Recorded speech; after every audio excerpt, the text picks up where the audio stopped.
Selamat pagi, salam sejahtera untuk kita semua. Puji Tuhan, kita bertemu lagi dalam waktu teduh Gereja Toraja Jemaat Bogor. Diambil dari Renungan Harian Toraya edisi hari Sabtu 9 Desember 2023. Firman Tuhan pagi ini akan kita dengarkan dari kitab Markus pasal 11 ayat 27 hingga ayatnya yang ke-33. Sebelum membaca dan merenungkan bersama firman Tuhan, mari memohon tuntunan Roh Kudus. Kita berdoa. Bapa kami yang di sorga, pagi ini kami mengucap syukur karena Tuhan masih mengaruniakan waktu untuk menjalani kehidupan ini. Tetapi sebelum kami memulai aktivitas kami hari ini, kami akan bersama-sama membaca dan merenungkan firman Tuhan. Oleh karena itu, mohon tuntunan Roh Kudus-Mu untuk menguasai hati dan pikiran kami, sehingga kami dapat memahami kebenaran firman-Mu seturut kehendak-Mu saja. Dalam nama Tuhan Yesus, kami berdoa dan mengucap syukur. Amin. Bacaan kita dari kitab Markus pasal 11 ayat 27 hingga ayatnya yang ke-33. Saya akan bacakan dari Alkitab Terjemahan Baru 2. Lembaga Alkitab Indonesia memberi judul Pertanyaan mengenai kuasa Yesus. Yesus dan murid-muridnya masuk lagi ke Yerusalem. Ketika Yesus berjalan di halaman Bait Allah, datanglah kepadanya imam-imam kepala, ahli-ahli Taurat dan tua-tua, dan bertanya kepadanya, "Dengan kuasa manakah engkau melakukan hal-hal itu? Siapakah yang memberikan kuasa itu kepadamu, sehingga engkau melakukan hal-hal itu?" Jawab Yesus kepada mereka, "Aku akan mengajukan satu pertanyaan kepadamu. Berikanlah aku jawabnya, maka aku akan mengatakan kepadamu dengan kuasa manakah aku melakukan hal-hal itu. Baptisan Yohanes itu dari sorga atau dari manusia? Berikanlah aku jawabnya." Mereka membahasnya di antara mereka dan berkata, "Jikalau kita katakan dari sorga, ia akan berkata, 'Kalau begitu, mengapa kamu tidak percaya kepadanya?' Tetapi bagaimana mungkin kita katakan dari manusia?" Mereka takut kepada orang banyak, karena semua orang menganggap bahwa Yohanes betul-betul seorang nabi. Lalu mereka menjawab Yesus, "Kami tidak tahu." Kata Yesus kepada mereka, "Jika demikian, aku juga tidak akan mengatakan kepadamu dengan kuasa manakah aku melakukan hal-hal itu." Amin. Judul renungan kita pagi ini, kebenaran yang tidak dapat dimanipulasi. Katonganan tutek na bisa dibulang leko.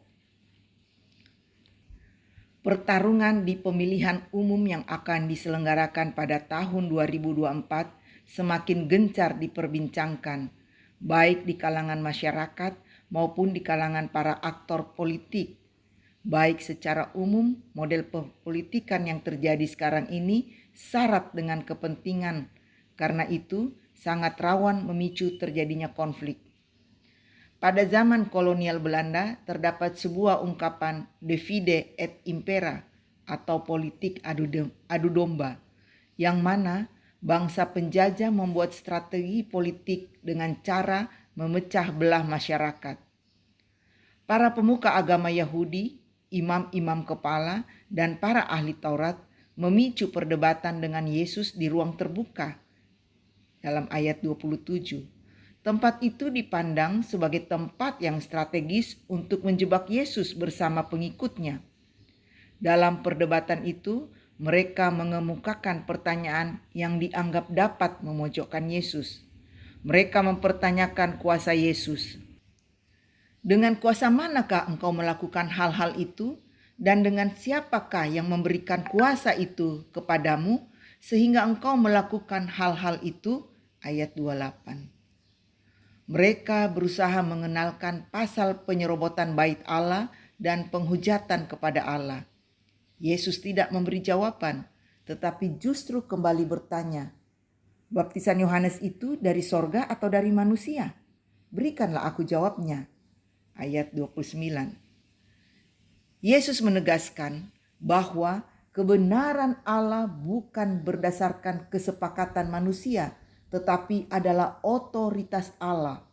Kebenaran Allah tidak dapat dimanipulasi untuk kepentingan seseorang atau kelompok, tetapi semata-mata untuk menyatakan kebenaran Allah bagi manusia.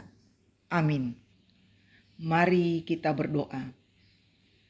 Tuhan Bapa dalam surga, terima kasih untuk firman yang sudah kami dengarkan, yang mengajarkan kami bahwa kebenaran Allah tidak dapat dimanipulasi untuk kepentingan seseorang atau kelompok. Tambahkan terus hikmat dan kebijaksanaan dari Tuhan kepada kami, sehingga kami selalu dapat memilih dan memilah ajaran yang benar dalam menjalani kehidupan di dunia ini, utamanya dalam menghadapi pelaksanaan pemilu di negeri ini di tahun 2024. Sehingga kami bijak dalam memilih calon pemimpin kami dan calon wakil rakyat kami. Kami berdoa untuk berbagai pergumulan hidup yang dihadapi oleh jemaat Tuhan. Apakah itu masalah kesehatan, pekerjaan, finansial, rumah tangga, atau apapun juga. Tuhan, berikan kekuatan dan jalan keluar untuk setiap pergumulan jemaat-Mu. Dan biarlah melalui berbagai pergumulan tersebut, hubungan dengan Tuhan makin intim dan kami tidak mencari kekuatan dan perlindungan lain selain kepada Tuhan. Untuk jemaat yang bersuka cita karena berbagai alasan, Tuhan sempurnakan sukacita mereka dan segala ungkapan syukur dipanjatkan hanya kehadirat Tuhan saja. Pimpin kami sepanjang hari ini dan hari selanjutnya. Biarlah kami selalu melakukan hal-hal yang menyenangkan hati Tuhan dan jauhkan daripada kami melakukan hal-hal yang tidak berkenan di hadirat-Mu. Dalam nama Tuhan Yesus kami berdoa dan mengucap syukur. Amin. Demikian waktu teduh pagi ini. Tuhan Yesus memberkati. Selamat beraktivitas.